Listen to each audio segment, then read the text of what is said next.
All right, folks, let's talk about AEW Dynamite. First up, MJF starts off the show, of course, talking trash like he always does.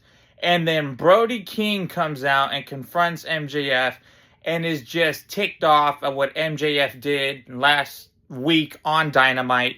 And that was attack Bandito mercilessly after their championship match. No honor, no regard for Bandito. He put him over with some kind words, as we saw last week. But at the end of the day, he's all like, I gotta get you because you're good. And so Brody King wants a championship match, and this is yet another competitor that MJF has to deal with.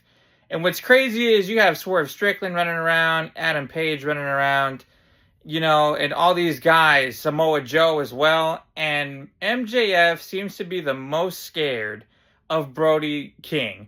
And that is because of his incredible size. That man is big, he's strong, he's fast for his size, he can fly. He's dangerous.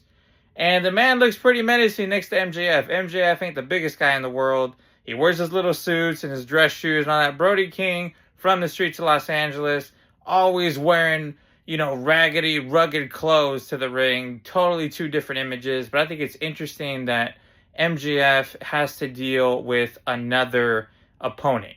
And what's crazy is, MJF made a good point. He told Brody King, look, you want to challenge me for the title? That's fine. But at the end of the day, you need to beat elite competition to make your case as to why you should face me at a Dynamite, at a pay-per-view, what have you.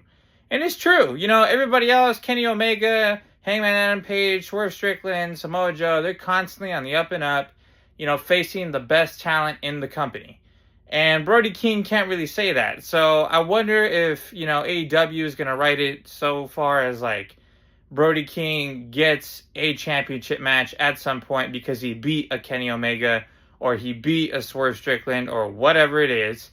But I just don't see that happening. I really feel like if he does get a championship match, it's going to be because he beat MJF himself in a singles match, or because Brody King pushed MJF's buttons the right way, that MJF is just fired up and he just wants to beat Brody, and then he'll meet him in a one-on-one match for the title. That's the only way I see it. But let me know what you guys think. That's what I thought. So can't wait to see what Brody King does. But MJF has got a lot to deal with.